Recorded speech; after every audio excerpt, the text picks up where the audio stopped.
خالہ کو خواب میں دیکھا ہے، تم جانو خالہ جانے، خواب کا مجھے نہیں پتا۔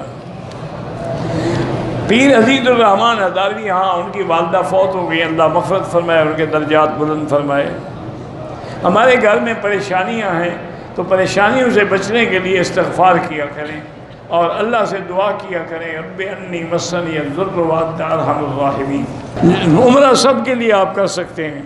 جب بارش آتی تھی تو حضور پاک اللہ سے دعائیں کرتے تھے اور خوش ہوتے تھے کہ اللہ کی رحمت برس رہی ہے۔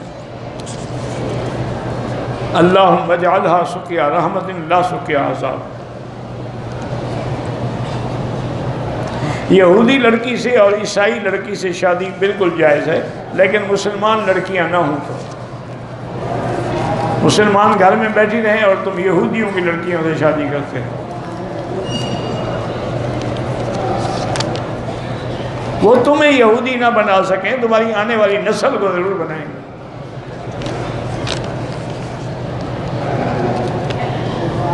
دعاؤں سے تقدیریں بدل جاتی ہیں، وہ بھی دعا میں لکھا ہوتا ہے تقدیر میں کہ اگر یہ دعا مانگے گا تو میں بدل دوں گا۔ بندہ جو دنیا سے چلا جاتا ہے، مرنے سے 40 دن پہلے اس کو پتہ لگ جاتا ہے، کسی کو پتہ نہیں لگتا۔ اچانک 1 سیکنڈ میں فوت ہو جاتا ہے، پتہ کیسے لگتا ہے؟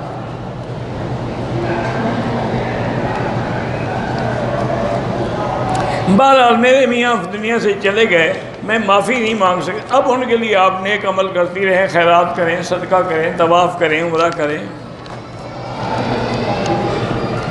حضرت عیسیٰ جب دنیا میں آئیں گے تو کیسے پتہ چلے گا؟ بالکل پتہ چل جائے گا، فکر نہ کریں۔ جب نبی آتا ہے پتہ نہیں چلتا۔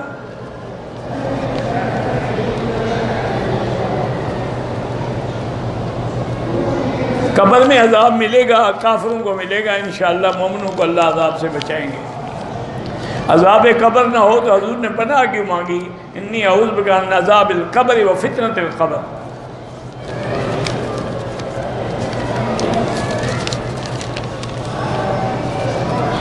بہرحال جو نمازیں قضا ہیں آنے والی نماز سے پہلے پڑھ لیں تو زیادہ بہتر ہے۔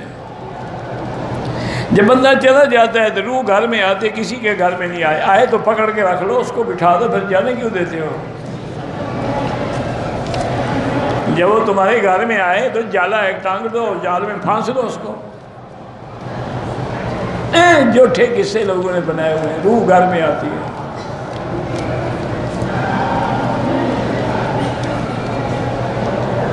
عمرہ کرنے والا ایجنٹ جو ہے وہ مجھے 3000 دیتا ہے ایک پاسپورٹ پر، کیونکہ میں لوگوں کو پکڑ پکڑ کے اس کے پاس بھیجتا ہوں، بالکل حرام ہے۔ بندے بھیج رہے ہو۔ میں ننگے پاؤں باتھ روم میں گیا، ننگے پاؤں وضو کیا، کوئی حرج نہیں، اگر نیچے صاف ہے تو کوئی حرج نہیں۔